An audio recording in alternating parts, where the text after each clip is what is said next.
빌라는 막 오면 막 그냥 갖고 막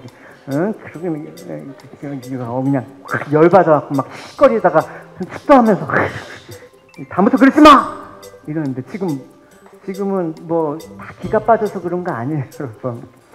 그때 조금만 기다려 줄 걸, 조금만 참아 줄 걸, 성장할 때까지 조금만 기다려 줄 걸.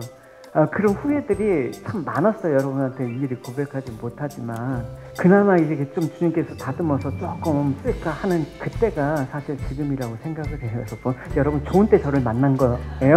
할렐루야. 네, 우리 오늘 사무엘하 5장 1절에서 5절까지 우리 교독하기로 하겠습니다. 이스라엘 모든 지파가 헤브론에 이르러 3년 동안 온 이스라엘과 유다를 다스렸더라. 네. 네, 오늘 본문은 모든 이스라엘 지파가 다윗에게 찾아와서 왕으로 삼은 그런 장면을 보여주고 있습니다. 이때 다윗이 거하는 장소가 헤브론이었습니다. 그래서 헤브론까지 찾아오는 이 과정. 그래서 오늘 본문은 사실 다윗이 오래전부터 사무엘 선지자로부터 너가 이제 이스라엘 다음 왕이 될 것이다 라고 내정된 이후에 무려 그 시점이 22년 전, 그러니까 이 약속이 이루어질 때까지 22년 동안 흘러간 그 시점에서 내용이 전개되는 것입니다. 사울의 핍박으로 인해서 파란만장한 세월을 보낸 그 다윗이 여기까지 온 그 과정들을 생각해 봐야 되는 것입니다. 우리가 항상 어떤 것들을 생각할 때 좋은 결과만 보고 생각하는데 그 좋은 결과만 보고 나도 그렇게 해야지, 틀림없이 실패라는 거예요. 중요한 건 그 결과가 있기까지 그 과정들을 우리가 꼼꼼하게 살펴봐야 되는 것이 중요하다라는 것입니다. 그래서 오늘 본문도 다윗이 여기까지 온 이 과정들을 우리가 좀 살펴봤으면 좋겠습니다. 그래서 하나님께서 과연 다윗과 한 인생 가운데 무엇을 이루셨는가, 다윗이 어떤 열매를 맺었는가, 그 내용들을 우리가 좀 짚어서 꼼꼼히 살펴봐야 될 필요가 있습니다. 여러분, 그래서 오늘은 좀 여러 인물들도 나오고 상황들이 나오니까 특별히 좀 잘 집중해서 들으셔야 돼요. 사무엘하 1장부터 지금까지 온 내용들을 압축해서 여러분 설명해 드리고자 합니다. 다윗이 이제 이스라엘 왕이 된 이후의 내용을 담고 있는 게 사무엘하예요. 사무엘상은 왕이 되기 이전에, 그러니까 다윗이 어렸을 때부터 골리앗을 죽이고 뭐 사울의 사위가 되고 또 사울에게 핍박을 받아서 쫓기고 그런 모든 과정이 사무엘상. 그 다음 사무엘하는 어떤 걸 기준하고 있습니까? 다윗이 왕이 될 때.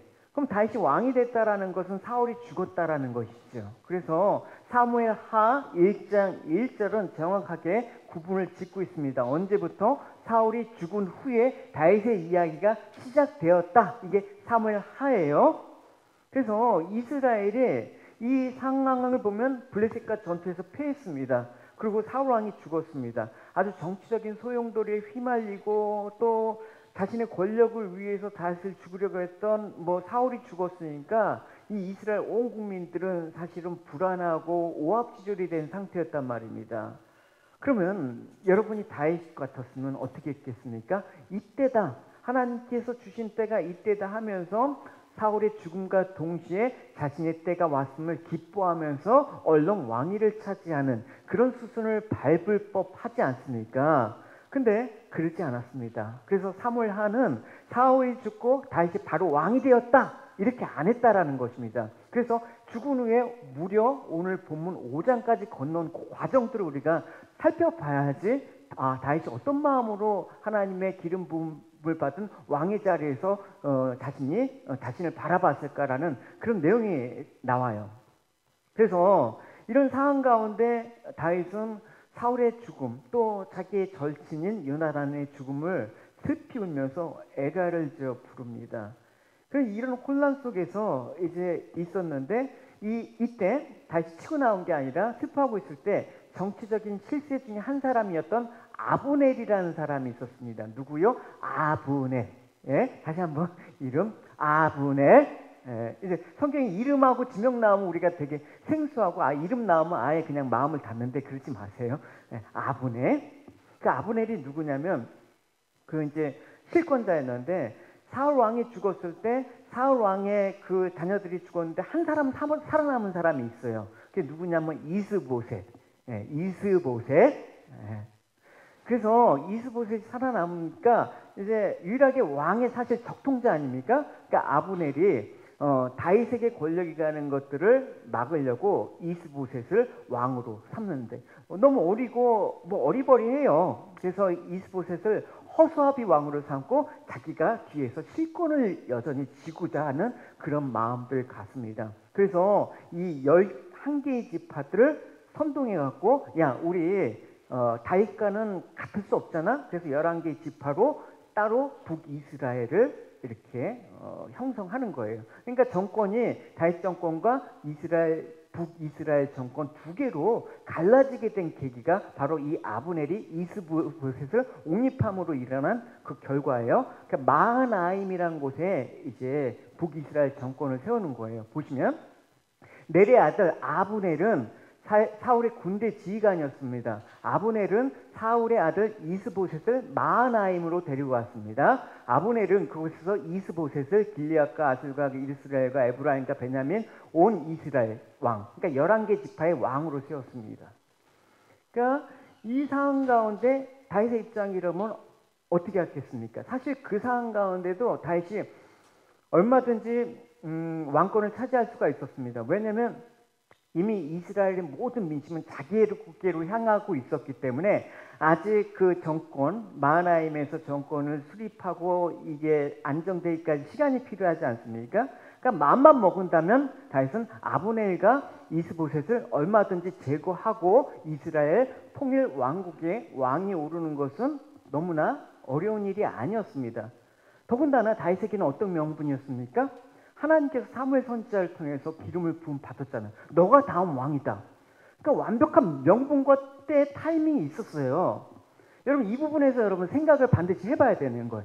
뭐냐면 하나님께서 여러분이 다윗의 입장이라고 생각해봐요. 하나님께서 내가 너를 이 나라의 왕으로 세우겠다는 약속을 주셨어요. 그럼 여러분들은 이 시점에서 어떤 생각을 갖고 살아가겠습니까?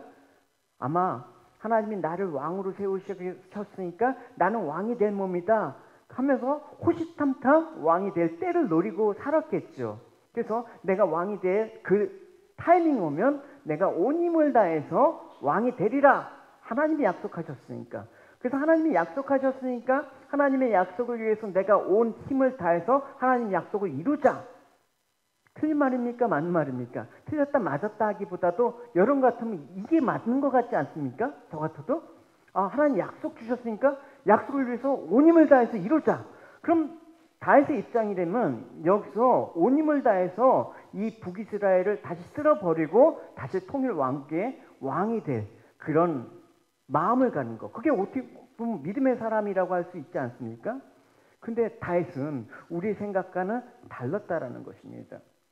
그러니까 뭐 이 상황 가운데 주저하겠습니까? 이스보셋과 아브넬을 제거하는 건 일도 아니죠. 그러나 자신을 왕으로 세우신 하나님의 약속에 있음에도 불구하고 자신은 왕이 되기 위해서 어떤 행동도 취하지 않았다. 이게 핵심이에요, 여러분. 이게 여러분 우리가 교회에서 계속해서 가르침을 받은 바가 그렇지 않습니까? 우리에게 믿음이 있으면 믿음을 붙잡고 약속의 말씀을 붙잡고 그 약속을 이루기 위해서 우리가 열심히 하자. 이거 아닙니까? 근데 다윗은 그렇지 않았습니다. 이 약속의 말씀을 붙잡고 아무것도 하지 말자. 여러분 이게 참 와닿지가 않는 거예요. 하나님 약속도 있고 근데 그 약속을 하신 하나님이 약속을 이루실 분도 하나님이시다. 그래서 하나님께서 모든 것을 하실 때까지 나는 아무것도 하지 않는다. 이게 어떻게 보면 다윗의 믿음이에요. 이걸 정확하게 구분을 하셔야지만 되는 거예요, 여러분. 이 시대 가운데 필요한 내용. 그래서 다윗을 통해서 이게 믿음이란 게 이런 거구나라는 것을 우리가 도전을 받아야 되는 것입니다. 그럼 다윗은 이제 앞으로 어떻게 해야 될지 이제 하나님께 물은 거예요. 하나님께 맡겼다라는 거죠. 그래서 이랬어요. 그 후에 다윗이 여호와께 기도를 드렸습니다. 다윗은 유다의 한 성으로 올라갈까요? 하고 여쭙습니다. 여호와께서 다윗에게 올라가거라 하고 말씀하셨습니다. 다윗이 다시 여쭙습니다. 어디로 갈까요? 여호와께서 대답하셨습니다. 헤브론으로 가라. 헤브론. 헤브론은 참 의미가 있는 지역이에요. 우리가 성경 공부를 했듯이 아브라함과 이삭과 야곱 그 언약이 흐르는 땅이에요. 하나님께서 그 헤브론으로 가라는 거는 내가 너를 통해서 언약을 이루는 그런 과정을 보여주겠다라는 그 의미가 있는 거거든요. 그래서 다시 하나님께 물었다라는 것은 모든 것들을 기도했다라는 거, 우리가 지난주에 성령 안에서 기도한다라는 거, 우리가 에베소서 말씀을 통해서 우리가 충분히 이해를 했으리라고 생각합니다. 그래서 다윗은 모든 것을 자기 뜻대로 하지 않고 오직 하나님의 뜻대로 행해가겠다라는 그 의지를 보여주고 있습니다. 그러니까 기도라는 건 뭐예요? 결국 나의 뜻을 이루기 위한 것이 아니라 하나님의 뜻을 묻는 게 기도예요. 그래서 하나님의 뜻을 묻고 하나님 뜻에 내 자신의 뜻을 복종시키는 거, 그게 기도의 정확한 정의라고 할 수가 있습니다. 그래서 다윗은 하나님의 음성을 듣고 추종자들과 그 가족들을 데리고 헤브론으로 다시 갔습니다. 헤브론에서 이제 헤브론은 유다 사람들의 근거지예요. 유다 지파. 그래서 12개 지파 중에 오직 하나 유다 지파만의 그런 왕으로 이제 옹립을 받게 되는 것이죠. 그때 유다 사람들이 헤브론으로 왔습니다. 그들은 다윗에게 기름을 부어 유다의 왕으로 되었습니다. 다윗이 일생 동안 3번 기름을 부음 받았어요. 한 번은 사무엘, 한 번은 지금 이때. 그래서 이때 2번째 받은 거예요. 이때는 유다 지파의 왕으로만. 그 다음 3번째 기름 받은 게 오늘 5장에 있는 전체 지파, 통일 왕국의 왕. 그래서 이때가 다윗의 나이가 언제냐면 30세였습니다. 17살의 목동 시절에 기름을 부음을 받아서 골리앗을 물리쳤죠. 근데 사울에게 쫓겨서 날마다 생명을 지켜주신 하나님께 감사하면서 생활한 지가 13년이나 흐른 시점이었습니다. 여러분 13년 동안 하나님께서 약속을 주셨는데 13년 동안 죽을 위기 가운데 살았다 그러면 여러분 하나님 의심할 법도 하죠. 아, 나는 왕이고 뭐고 안 해. 나는 그냥 목동으로 그냥 살아갈 거야. 난 그냥 이 생활 약속이 그 뭐고 그냥 나의 삶 살아갈 거야. 뭐 이런 마음이 들 법하지 않습니까? 근데 다윗은 이 시간 동안에 하나님의 약속하셨다라는 걸 잊지 않고 살았어요. 이걸 뭐라고 합니까? 이걸 성실하다라고 얘기하는 거예요. 성실한 개념은 열심도 포함되고요. 정직이란 말도 포함되고 또 어떤 의미가 있냐면 초제일관, 또 겸손이라는 의미가 원어상에 내포가 되어 있어요. 그러니까 다윗은 하나님의 약속에 대해서 그랬다라는 것입니다. 그러니까 어린 시절 목동일 때도 식사를 거를 정도로 양들을 열심히 돌보았고요. 또 아버지의 지시에 따라 전장터에 나 있는 형들의 식사를 가져다주는 그런 심부름도 열심히 했고요. 또 사울의 군대 장관 시절에 또 사울의 명령을 따라서 열심히 그 일들을 수행했습니다. 또 사울에게 쫓겨서 망명할 때도 고난받은 백성들을 돌봐주면서 이스라엘을 침공한 유다 그 이방 족속들을 격퇴시킨 그런 하여튼 성실한 모습들을 보였다라는 것입니다. 왜냐? 왜 그렇게 다윗은 성실히 했을까요? 다윗의 고백을 보면 알 수 있습니까? 하나님은 성실하신 분이니까 우리도 성실해야 됩니다. 하나님은 거룩하시니까 우리도 거룩해야 됩니다. 하나님이 사랑이 많으신 분이니까 우리도 사랑해야 됩니다. 하나님이 용서하셨으니까 우리도 용서해야 됩니다. 이게 돼야지만 용서가 되고 사랑도 되고 성실해야 되는 거예요, 여러분. 이 하나님이 우리가 주님 안에서 이런 것들이 안 돼. 그러면 열심히 합시다, 성실합시다. 이게 다 구호로 끝나는 거 우리 너무나 잘 알고 있잖아요. 다윗은 하나님의 성실하심을 이렇게 찬양하고 있습니다. 여호와여, 주님의 사랑이 하늘에 닿고 주님의 성실하심이 하늘 끝까지 이릅니다. 하나님 당신이 성실하시기 때문에 당신의 백성에게 성실할 것을 요구하십니다. 그래서 나도 성실한 하나님의 약속을 받은 자의 삶을 사겠습니다. 이게 다윗의 그런 고백입니다. 그래서 직분이 중요한 게 아니에요, 여러분. 뭐 목회자니까 직분자니까 당연히 해야지 그게 아니에요. 다윗은 그러지 않았습니다. 사울은 왕이었는데도 참 불성실했어요. 하나님의 언약과는 관계없이 내 자리 보존과 사람들한테 나의 그런 어떤 영광을 위해서 그렇게 살았죠. 근데 다윗은 그렇지 않았습니다. 자기가 어느 형편에 있든지 매사에 성실한 그런 모습을 보였습니다. 그래서 사무엘하 보면 성실히 사는 사람과 그렇지 못한 사람의 대조가 분명히 나와요, 여러분. 지금 우리가 예배 한번 드렸다고, 우리가 뭐 기도 한번 했다고, 뭐 커다란 변화가 눈앞에 일어나진 않는데 시간이 지나면 알 수가 있어요. 보시면 이래요. 사무엘하 3장 1장에 보면 사울의 집안을 따르는 백성과 다윗의 집안을 따르는 백성 사이에 오랫동안 싸움이 있었습니다. 다윗 집안을 따르는 사람들은 점점 강해졌고 반대로 사울 집안을 따르는 사람들은 점점 약해졌다라는 거예요. 그러니까 여러분 계속해서 하나님 앞에 성실하시면 하나님께서 이런 복을 주세요. 그래서 여러분 주님께서는 작은 일에 충성하는 자에게 더 큰 일을 맡기신다고 말씀을 하셨죠. 그래서 에베소서 말씀은 이렇게 얘기를 하고 있습니다. 주인이 볼 때만 잘하는 척하지 말고 마음을 다해서 하나님의 뜻을 행하십시오. 사람에게 하듯 하지 말고 그리스도를 섬기듯 기쁜 마음으로 주인을 위해 일하십시오. 여러분이 종이 신분이든 자유인이든 주님께서 선을 행할 것에 대해 보답해 주신다는 사실을 잊지 마십시오. 그러니까 다윗은 내가 지금 하나님의 약속의 때가 아니더라도 언젠가 이루실 그 때를 위해서 오늘을 주어진 삶들을 열심히 살아내리라. 그게 다윗의 삶이에요. 내가 뭐 하려고 노력하지 않고 하나님께 사실 때까지 기다리면서 하나님을 신뢰하면서 나아갑니다. 그런 다윗의 모습을 볼 수가 있습니다. 그래서 다윗은 우리가 살펴보았듯이 기름 부은 그 왕을 내가 죽이지 않겠습니다라고 했고 사울 왕을 2번이나 죽일 수 있는 기회도 사실은 그냥 하나님께 맡겼죠. 또 사람들 앞에서 자신을 괴롭히는 행악자들에게 불평하지 않고 참고 기다리며 오히려 그들을 불쌍히 여기시고 구원해달라는 그런 탄원도 한 바가 있습니다.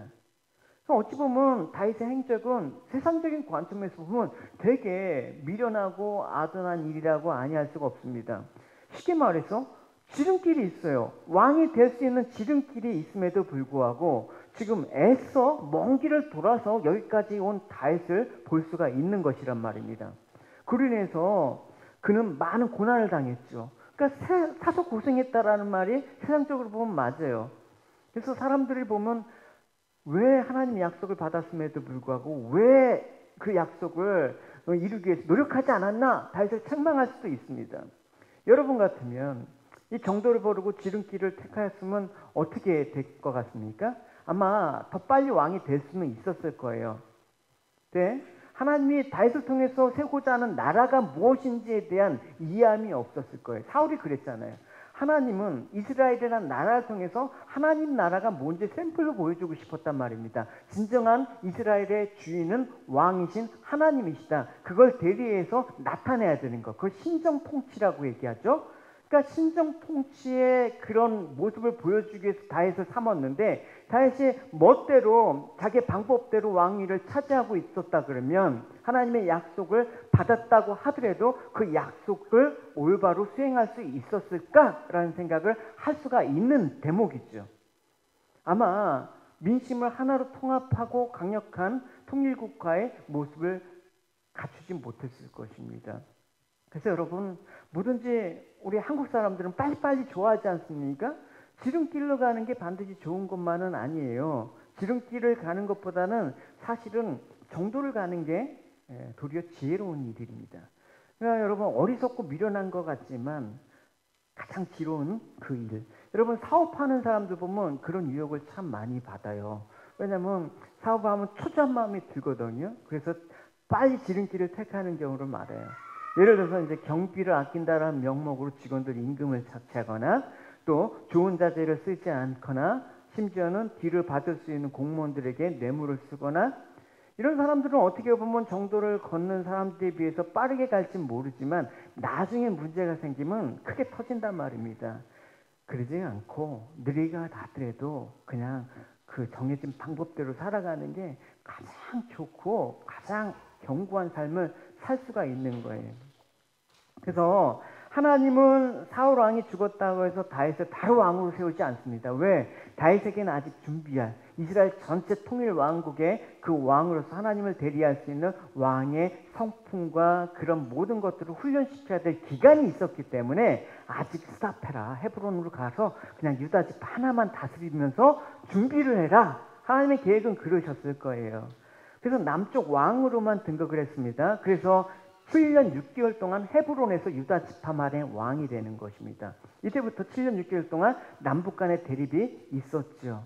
그래서 이 남쪽 지파 왕인 이 다윗은 무력 통일을 꿈꾸기보다는 하나님의 뜻을 구하면서 하나님의 때가 될 때까지 기다렸습니다. 이때까지는 남쪽 유다의 상황이에요. 그러면 여러분 드라마 같은 데 보면 이제 딱 장면이 전환되잖아요. 카메라가 딱 바뀌어서 이제 다른 장면을 바꾸는 거예요. 무대는 어떤 이 시점에서 카메라가 싹 봐서 북이스라엘 쪽으로 한번 시점을 옮겨보자고요. 그때 아까 얘기했듯이 북이스라엘의 군대 장관 아브넬이 이스보셋을 허수아비 왕으로 삼지 않았습니까? 그러니까 이제 자기 멋대로 이제 하려고 하니까 이제 갈등이 점점 커져 버립니다. 결정적인 갈등이 하나 있었는데 그 아브넬이 사울 왕의 첩을 자기가 차지해 버린 거예요. 그러니까 아버지의 첩이었던 그 첩을 자기 부하가 차지하니까 이스보셋은 얼마나 열받아요. 아버지가 얼마나 아버지 명예를 실추시키는 일이에요. 그러니까 막 이스보셋을 나무라는 거야. 너가 어떻게 그럴 수 있느냐? 그러니까 이스보셋이 내가 너를 어떻게 세웠는데 감히 나한테 그래. 이래갖고 대립이 일어나는 거예요. 이제 이 아브넬이 이스보셋이랑은 일을 못하겠다 하면서 다윗에게 이제 붙는 거예요. 안 되겠다. 너 이제 하고 내가 실질적으로 북이스라엘 왕 권력을 내가 차지하겠다 하면서 다윗에게 가면서 딜을 하는 거예요. 예? 내가 북쪽 이스라엘 지파의 모든 실권을 넘겨주겠습니다. 대신에 내가 이 자리에서 계속해서 이 권력을 유지할 수 있도록 힘 좀 써주십시오. 예, 다윗에게 찾아가는 거예요. 누가요? 아브넬. 보시면 그 후에 아브넬이 다윗에게 사람을 보내었습니다. 아브넬이 말했습니다. 이 땅을 장차 누가 다스리게 되겠습니까? 나와 언약을 맺으십시다. 그러면 당신이 온 이스라엘 왕이 되도록 도와드리겠습니다. 이렇게 딜을 한 거예요. 그러니까 이 과정에서 이제 뜻하지 않게 일이 생겼어요. 예. 다윗의 군대 장관은 누구냐면 요압이에요. 예. 요압, 아브넬. 이 두 군대 장관. 그러니까 북쪽에 아브넬이 이제 항복을 하겠다고 오니까 요압이 이제 곰곰이 생각한 거예요. 이러다가 자신의 위치를 자신의 어떤 그 기반이 약화가 될 수도 있죠. 또 두 번째는 어떤 일이 있었냐면 이전에 전투에서 이 아브넬과 요압의 그 동생이 있었거든요. 그 동생이 아사엘이에요. 이제 싸우다가 이 아브넬이 피하면서 이 아사엘이 쫓아가다가 이 아브넬이 아사엘을 죽여버려요. 그러니까 이 요압의 입장에선 이 아브넬이 이 동생을 죽인 왼수야. 그 왼수가 지금 북쪽 이스라엘 정권을 내주겠다 항복하러 왔으니까 열받은 거죠. 그러니까 요압이 안 되겠다. 이 녀석 살려두면 안 되겠다 하면서 죽여버리는 거예요. 여기 그림 나오죠. 죽여버리는 거예요. 복수한 것이죠. 동생의 복수도. 그러니까 이 상황들은 사실 자칫하면 북이스라엘 모든 민심이 이제 다윗에게 넘어오는 시점인데 반란을 일으킬 수 있는 근거가 된단 말입니다. 아니 우리가 항복을 했는데 감히 우리의 군대 장관을 죽여? 아니다. 화해 공모가 없다. 전면전이다. 이렇게 하면 큰일 나는 거예요. 그러니까 관계가 악화될 뻔했지만 다윗이 전혀 자신의 의도와 상관없이 벌어진 이 일들을 수습합니다. 어떻게 수습하면 아브넬을 위해서 또 슬피 울면서 금식하면서 막 애도하는 거예요. 그러니까 다윗의 모습을 본 온 그 북쪽 이스라엘과 유다 지파 사람들이 다윗의 모습을 보면서 그런 거예요. 야, 이 일은 다윗과 무관한 거구나. 사고구나 라는 것들을 알게 됐어요. 그래서 민심이 이렇게 이반되는 걸 막았단 말입니다. 보시면 모든 백성들이 다윗이 하는 행동을 보고 기뻐했습니다. 그날에 유다의 모든 백성과 이스라엘의 모든 백성은 네리의 아들 아브넬을 죽인 사람이 다윗이 아니라는 것을 알게 되었습니다. 다윗은 사실은 민심을 얻기 위해서 일부러 쇼를 한 거라고 뭐 성경학자들은 얘기도 하는 사람도 있지만 사실 이전의 행동의 기록을 보면 사울 때도 그렇죠. 이 아브넬의 죽음에서도 그렇죠. 일관성이 있어요, 여러분. 쇼는 여러분 연기로 갑자기 되지만 일관성은 갖기 힘들어요, 여러분. 근데 다윗은 어쨌든 한번 이렇게 민심을 위해서 잘난 체하고 이렇게 좀 자신을 포장하고 그런 게 아니었단 말이에요. 늘 일관성이 있었습니다. 그리고 이제 한편 이제 아브넬이 죽었어요. 그럼 북이스라엘은 군대 장관이 지금 가갖고 죽었단 말입니다. 그래도 미우나 고우나 이스보셋은 이 아브넬이 은인이라고 할 수 있지 않습니까?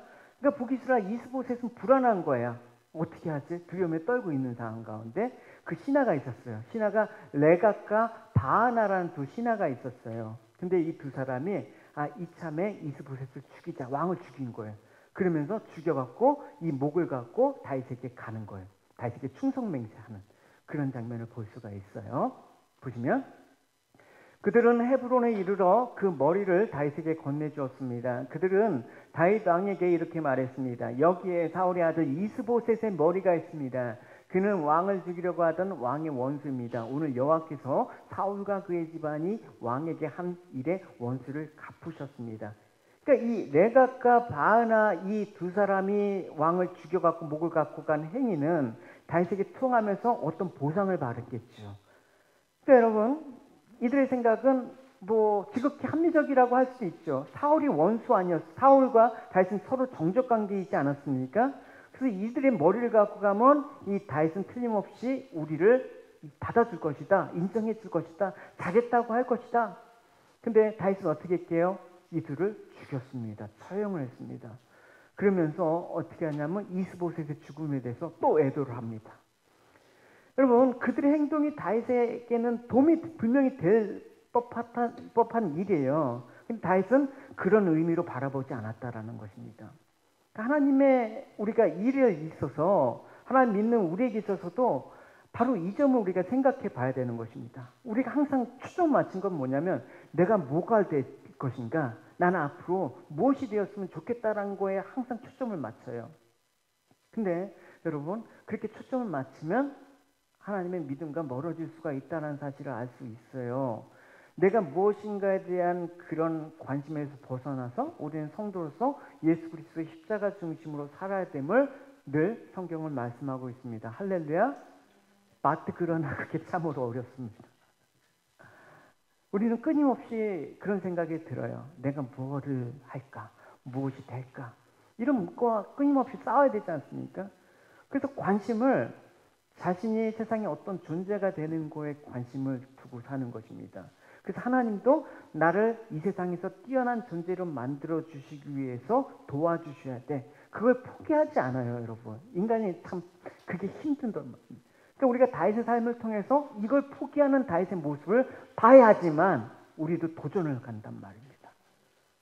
근데 여러분, 교회에서 이걸 포기하지 말고 하나님의 비전을 이뤄라 한다 그러면 이 다윗의 지금 행보와는 거리가 먼 정반대의 길을 제시하고 있는 거예요. 에레미야 예가를 보면 사람이 여호와의 구원을 바라고 잠잠히 기다림이 좋더라. 아무것도 하지 말고. 구원을 위해서 우리가 뭔가 열심히 하는 존재로 부름을 받지 않았다. 믿음은 우리가 뭔가 열심히 하는 것이 아니라 하나님을 바라보고 잠잠히 기다리는 게 믿음이라고 정의를 하고 있습니다. 기다리는 가운데 흔들리지 않는 것이 믿음이라는 것입니다. 나의 영혼이 잠잠히 하나님만 바라며, 이게 다윗의 고백이었단 말입니다. 기다리는 가운데 아무것도 하지 않고. 이 말은 우리의 힘과 노력으로 하나님의 일을 힘쓰기를 원하는 것이 아니라 모든 것을 하나님이 이루실 것을 믿고 살라라는 거예요. 그렇다고 우리가 세상 일에 또 우리에게 맡겨진 본분인 그 열심과 성실을 하지 말라라는 얘기는 아니에요. 어떤 마음으로 하느냐. 그래서 믿음은 열심히 행하는 것이 아니라 하나님을 바라보고 하나님이 하실 것을 믿는 것이 믿음이다. 할렐루야. 그러니까 왕에 대한 다윗의 모습이 바로 이런 모습이라는 것을 여러분 핵심적으로 단순히 그냥 다윗이 왕에 올랐다 이렇게 하면 안 돼, 이제는. 그래서 좀 더 이 말씀의 과정들을 살펴봐야 돼. 그래서 에베소서 1장 10절에 보면 때가 되면 하나님은 그 계획을 분명히 이루실 것입니다라고 말씀을 하셨습니다. 하나님은 우리가 원하는 때 이루시는 것이 아니라 하나님이 이루고자 하는 때에 우리를 위해서 일하신다. 때문에 우리는 모든 일에 있어서 어떻게 성급하면 안 돼. 여유가 있어야 돼요, 여러분. 기다리는 거예요. 우리 삶에 위기가 닥쳐올 때 어떻게 그냥 여유 있게 기다리는 거예요. 조급하면 안 돼. 그래서 성경은 인내라는 말이 참 많아요. 그래서 다윗은 사울의 죽음에 대해서 또 아브넬의 죽음에 대해서 이스보셋의 죽음에 대해서 철저하게 그 슬퍼하고 애도함으로써 모든 상황들을 하나님 때로 여기며 기다렸습니다. 언제든지 사실 그 사람들이 죽었을 한 때를 자신의 때로 삼았을 법도 한데 다윗은 그 모든 좋은 때를 다 지나가는 거예요.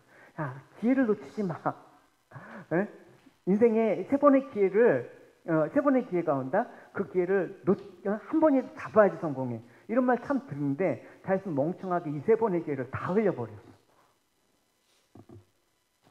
하지만 다윗은 이 상황 가운데 하나님이 일하실 그런 소망을 품고 있었다라는 것입니다.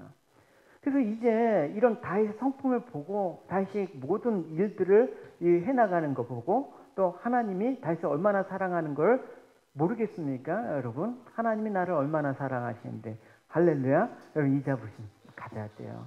너희들은 모르지, 내가 하나님이 얼마나 귀한 사람인데. 네, 그 순간 모든 사람들이 아마 알 거예요. 북에 이제 11개의 지파 사람들이 다윗에게 오는 거예요. 아, 당신의 인품과 당신이 하나님께 대한 그 믿음의 모습 보고 저희들이 감동을 받았습니다. 당신은 우리 왕이 될 만한 충분한 자질이 되는 분입니다 하면서 나옵니다. 그게 오늘 5장의 내용이에요. 네, 여기까지 오랜 시간 왔네요. 5장 3절을 같이 읽어보겠습니다. 시작. 이에 이스라엘 모든 장로가 헤브론에 이르러 왕에게 나오매 다윗 왕이 헤브론의 여호와 앞에 그들과 언약을 맺음에 그들이 여호와께 기름을 부어 이스라엘 왕으로 삼으니라. 그러니까 여러분, 헤브론에서 유다의 왕이 된 게 30세 일이라고 했죠. 그러니까 이스라엘 온 왕이 된 이 시점은 38세, 그러니까 7년 6개월 정도 헤브론을 통치했으니까. 그러니까 결국 여러분 사무엘에게 기름 부음 받은 시점부터 약 20년 만에 약속이 성취되었다라는 것입니다. 참 여러분, 오랜 세월이 걸렸습니다.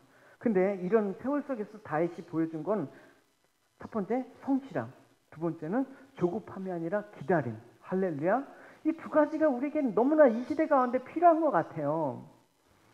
하나님께서는 우리가 생각하는 것보다 늦게 응답하십니다. 예를 들어서 창세기 6장에 노아에게 내가 이제 세상을 다 쓸어버리고 너의 가족을 구원하겠다라고 하셨는데 그 기간이 어떻게 100년이나 흘렀어. 그러니까 100년 동안 노아는 그 산에 배를 싣고 얼마나 마음이 아팠겠습니까? 사람들이 미쳤다고 얘기하고 조롱하면서 그 모든 수모를 견디면서 얼마나 힘들었겠습니까? 그러나 그 약속의 성취를 위해서 노아는 성실했다. 하루도 빼놓지 않고 배를 만들었다.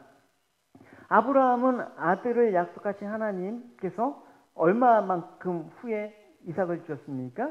25년 만에 아들을 주셨습니다.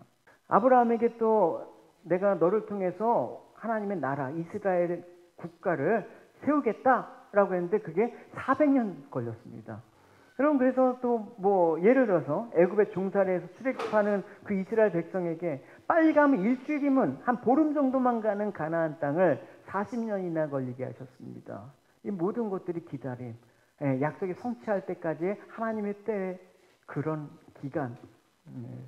그래서 여러분, 기다리신 하나님의 뜻을 알지 못하면 우리는 뭐가 생기냐면 조급해. 그리고 하나님에 대해서 불성실해. 당장 안 믿는다면 무슨 일 안 일어나요. 그죠? 당장 뭐 안 해도, 내가 뭐 신앙생활 안 해도 큰일이 일어날 것 같지 않아. 그러나 그런 여유는 가지시면 안 돼요. 하나님은 항상 응답하셔요. 그래서 우리가 원망하고 더 이상 기다리지 못하면 뭐가 발동해요? 아유, 내 멋대로 살아버리라. 내 인생은 어차피 내 거니까. 이런 마음이 든단 말입니다. 근데 나중에 돌아보고 나니까 기다리지 못한 것 때문에 반드시 후회가 찾아오더라고요, 여러분. 아, 내가 왜 그때 좀 더 참지 못했을까? 내가 왜 좀 더 기다려주지 못했습니까? 제가 목회를 하면서 또 하는 마음은 늘 그래요, 여러분. 여러분들이 뭐 잘못했다고 제가 막 크게 화를 내거나 노여하지 않습니다. 왜? 이미 그 과정을 겪었기 때문에. 제가 조금 더 젊고 혈기가 있을 시절에 여러분들이 청년 때 제가 얼마나 지랄했습니까? 주일날 막 오면 막 그냥 가갖고 막 그냥 열받아갖고 막 씩거리다가 축도하면서 다음부터 그러지 마! 이러는데 지금은 뭐 다 기가 빠져서 그런 거 아니에요, 여러분. 아, 그때 조금만 기다려줄 걸, 조금만 참아줄 걸, 성장할 때까지 조금만 기다려줄 걸. 그런 후회들이 참 많았어요. 여러분한테 일일이 고백하지 못하지만. 그래서 그와 같은 우리를 범하지 않기 위해서 제가 각오를 하고 온유한 마음으로 끝까지 살아야겠다. 그렇게 날마다 마음 먹고 이 단에 올라옵니다. 여러분, 목회자로 이렇게 한 줄 살아보면 세상적으로 보면 열받을 일이 참 많아요. 내가 왜 이렇게 근데 하나님께서 그렇게 만들어 놓으신 이 자리가 저한테 너무나 소중한 거예요. 전 목사 안 됐으면 여러분 성격이 별로 안 좋았을 거예요. 너무 겸손하다고요? 실제로 그랬을 거예요. 그나마 이렇게 좀 주님께서 다듬어서 조금 쓸까 하는 그때가 사실 지금이라고 생각을 해요, 여러분. 여러분 좋은 때 저를 만난 거예요. 할렐루야.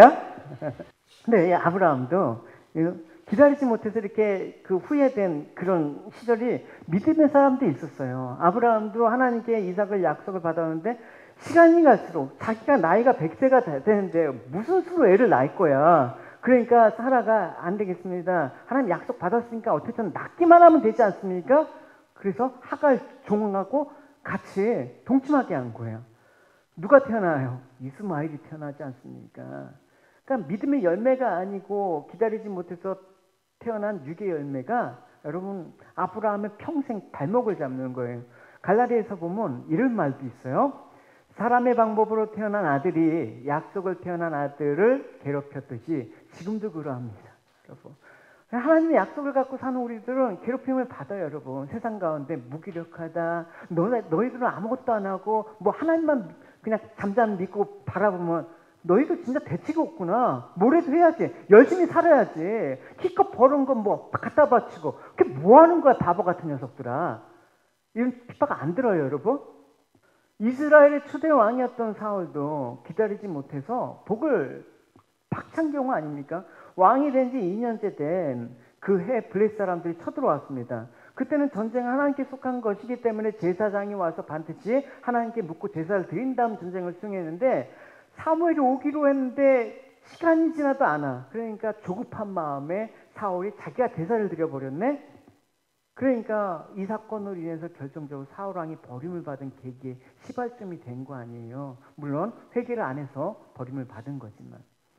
여러분 시편의 다윗의 고백을 들어보시면 얼마나 이 다윗은 기다리는 사람이었나, 하나님 약속을 성실하게 믿고 살았는지 알 수가 있어요.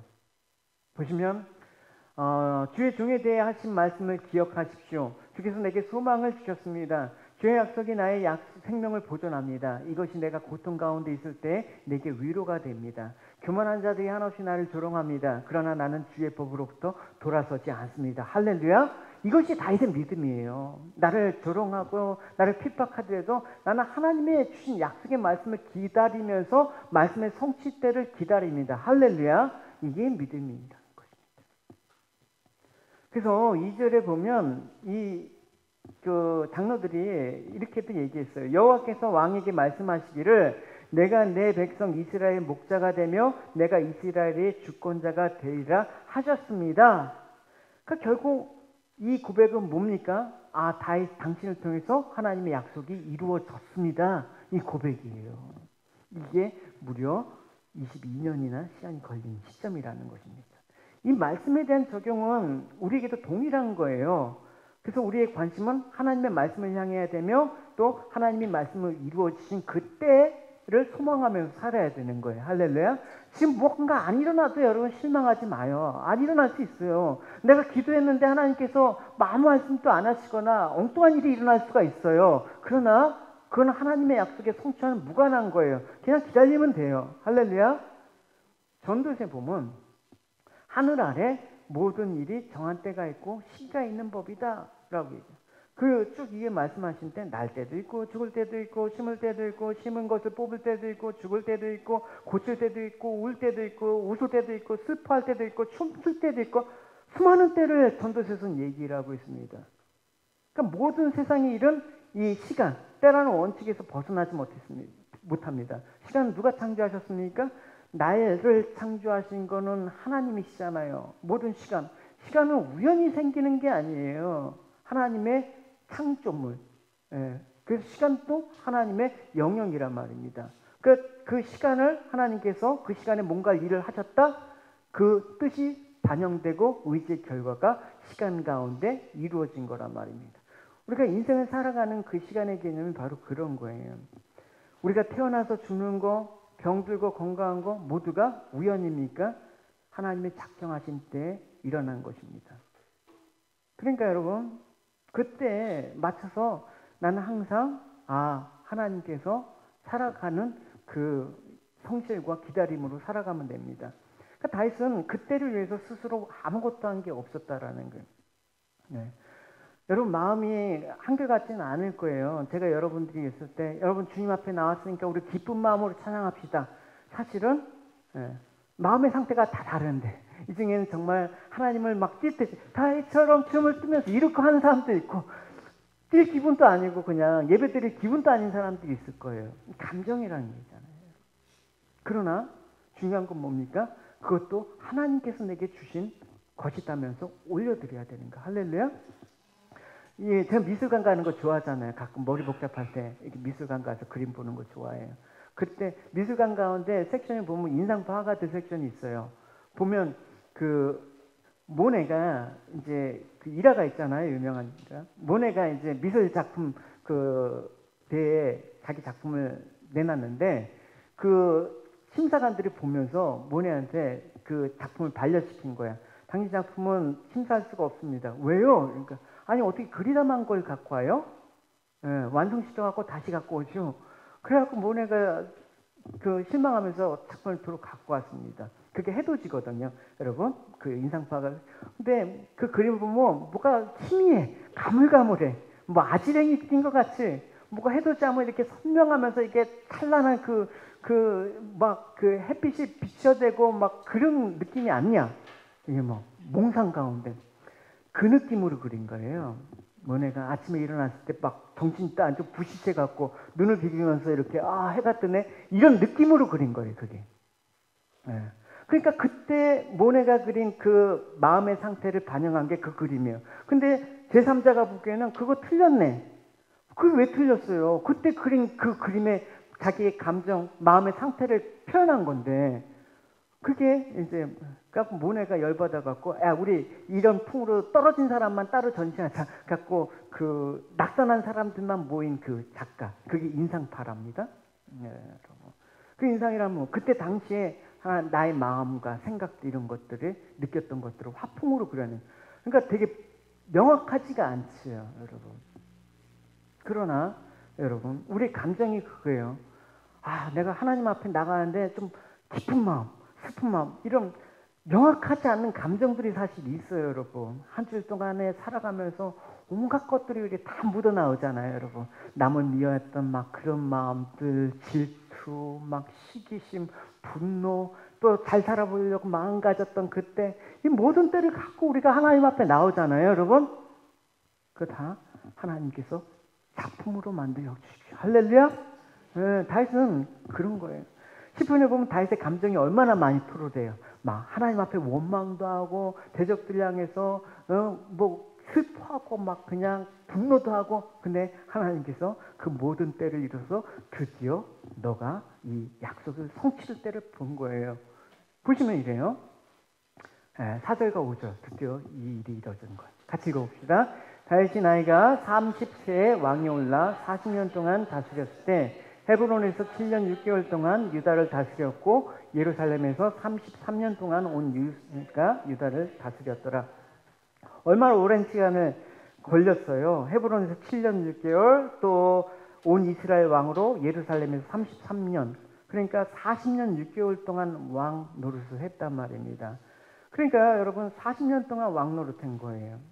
그러니까 여러분 생각해 보시면 다윗이 참 고난을 많이 받았구나라고 했는데 하나님의 약속이 이루어진 날부터 영광의 날까지 생각해보면 고난 받은 날보다 훨씬 더 많은 기간을 왕으로 살았어요, 여러분. 할렐루야. 그게 포인트란 말입니다. 우리가 이 땅에 사는 거, 이 땅은 잠시 갔다 오는 나그네라고 우리가 늘 얘기하잖아요. 한 경점과 같은 거. 우리 영혼을 살아가잖아요, 여러분. 그럼 이 땅에 잠시 받은 환난과 고통의 때보다 하나님께서 우리에게 약속하신 날이 이루어지고 영원한 하나님 나라에서 살 그 날은 그 영광은 이와 비교할 수 없다라는 것을 우리가 분명히 알고 살아야 되는 거야. 할렐루야. 그게 믿음이죠. 그래서 다윗의 삶들은 우리 삶의 예표가 되는 거예요. 현재 이 세상에서 그리스도로 인해서 우리가 고난을 당하지만 장차 받을 영광은 이와는 비교할 수 없다. 이게 사도 바울의 고백이란 말이에요, 여러분. 로마서에 한번 보시면 자녀라면 또한 상속자이기도 합니다. 우리는 하나님의 상속자이며 또한 그리스도와 공동의 상속자입니다. 그래서 우리는 그리스도께서 누리는 영광에 참여하기 위해 그분이 겪으신 고난에도 참여하는 것입니다. 나는 현재 우리가 겪는 고난은 장차 우리에게 나타날 영광과 기쁨이 아무것도 아니라고 생각을 합니다. 할렐루야. 우린 잠시 고난을 당하나, 우리가 지금은 나그네 길로 가나, 우리가 그 나라에 가기는, 그날은, 우리에게 약속하신 그날이 이루어진 날은 그리스도와 더불어 영원한 왕노릇을 할 겁니다. 할렐루야. 지금 현재의 삶과는 비교할 수가 없는 거예요, 여러분. 하나님이 자신을 높이실 것이라는 걸 다윗은 분명히 알고 살았어요. 그래서 엄청난 시련 가운데도 다윗은 하나님을 바라보며 그 고난 가운데 주의 약속의 그 삶들을 성실하게 기다리면서 살았던 모습을 볼 수가 있는 거예요. 그래서 다윗은 결국 뭘 예표합니까? 다윗의 후손으로 오신 예수 그리스도가 오심을 성취한 한 부분으로 우리가 다윗의 삶들을 샘플로 하나님께서 보여주신 거예요. 그래서 우리는 다윗처럼 예수님을 바라보면서 예수님 말씀의 성취를 늘 잊지 않고 살아야 돼요. 아, 주님께서 오셨다. 성경의 예언대로 또 십자가에서 죽으셨다. 부활하셨다. 하늘로 가셨다. 이 모든 것들이 여러분 한치 오차도 없이 다 이루어졌습니다. 하나님의 말씀은 실패하지 않으십니다. 변하지 않으십니다. 그러면 앞으로 주님께서 다시 오실 것이다. 그 말씀은 하나님께서 실수하실까요? 아니죠, 여러분. 이제까지 다 이루셨으면 앞으로 주님께서 오신 것도 반드시 이루실 것이다. 할렐루야. 우리 그때를 살아야 되는 거예요, 여러분. 조급하지 마십시오, 여러분. 세상이 어떻게 되더라도, 대통령이 나가서 이상한 소리 해도 그냥, 그러니 푸틴이 핵미사일을 쏜다고 하더라도 그러려니 때가 되면 하나님 뜻대로 이루어질 겁니다. 하나님 말씀은 절대로 실패하지 않고 변함도 없으십니다. 할렐루야. 그게 하나님의 전지전능하신 아닙니까? 하나님 말씀대로 이루십시오. 저희들은 그때까지 하나님을 신뢰하겠습니다. 그래서 여러분, 다윗을 왕으로 세우신 하나님은 여러분들도 역시 다윗과 동일한 과정으로 인도하실 겁니다. 하나님 말씀 안에 거하는 성도들은 말씀의 성취를 바라보며 기다리는 자로 살아가야 되는 것입니다. 또한 지금 삶이 힘들고 어렵더라도 낙심할 거 없습니다. 여러분의 모든 인생은 하나님의 정하신 대로 하나님께서 이끌고 가시기 때문에 그렇습니다. 슬플 때가 있고 기쁠 때가 있죠. 근데 이게 막연히 언젠간 좋은 때가 있을까, 조금만 참아, 이런 의미가 아니에요, 여러분. 슬플 때도 우리는 하나님일 때, 기쁠 때도 하나님의 때. 할렐루야. 지금 예배 드릴 때 여러분 마음이 동일하지 않죠.